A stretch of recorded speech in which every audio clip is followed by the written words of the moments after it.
Hello and welcome to this edition of FiTV. I'm your host, Brad Swanson. We are coming to you on our game day, what is the second to last day of the 2021 Florida legislative session. I am joined by none other than Jason Delgado of Florida Politics. Welcome to the program. Good to see you again, Brad. All right, so we're really glad you're here because we know your boss, Peter Schorsch, who's a good friend of the program. When he comes, which is rare, and I think he's just a little intimidated, frankly, by me, and we're glad he finally sent somebody that is better than he is on this stage. It's great. We're glad that your brilliance is here to edify us. It's good. Well, I'm flattered. Big shoes to fill. Yeah, that's true. That's true. Well, he wears like loafers. They're more like slippers, really. But we'll come back to that. All right. So, Jason, you have been reporting on what is one of the craziest sessions I can remember in my time being up here.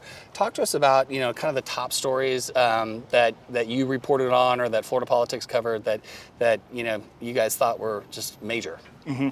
Well, we came into here thinking COVID-19 was going to steal the show. It was anything but. It was a topic, but not the headline.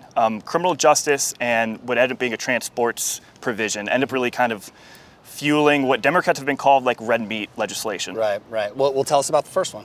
So we had HB1. Everyone in the state, maybe even the nation, knows about it. It's the governor's Antiriot Bill. Right. It essentially intensifies criminal charges for unlawful assembly and protests. And even in this like COVID-restricted town, we've seen people travel across the state to kind of speak up against it. Yeah, that was a major one, and you had the folks that were not for it saying it was anti-protest. You had the people that were for it saying it's really anti-riot, and so we saw the arguments. I think the Senate argument, what's the word I'm looking for?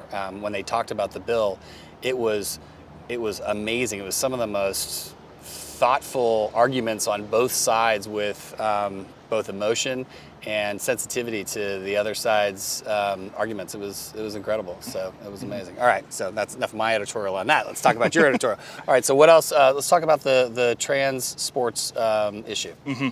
So how did that come up? Because we thought that was dead. It appeared dead. It resurrected last night in an amendment in some distant charter school bill. It's a watered-down version of that bill, and it prohibits trans athletes from competing on a women's sports team. Right. So somebody that was born biologically male from competing on a women's team, and maybe they've gone through a trans process, correct? Mm-hmm. Okay. And how was that argument on the floor? What did that look like? Was it a marathon, or what did it look like? Well, the move angered Democrats. It essentially sidestepped their legislative process. Again, once we thought was dead, came back to life. Right. Yeah, well, I tell you what, the amendment Palooza season, right? So if the bill died, but there's another piece of law that happens to have a bill pertaining to the same section of code, you can amend on anything that was heard in a committee as an amendment, and it's crazy right now. So, all right, well, when you think of the takeaways from this session, what do we expect Florida Politics to possibly say? What's the headline going to be tomorrow, if you will? I think COVID-19, however important it was, really took a backseat to more of these like deep red conservative bills, and it really underscores how much control Republicans have in the state. Yeah. All right. Well, we will definitely look to our sunburn in the morning and the articles that break throughout the day. And Florida Politics always does a great job of keeping everybody informed about what's happening. Thank you for working with the ever so great Peter Schorsch and the rest of the team, and we appreciate you coming on FiTV. Thank you. Thank you.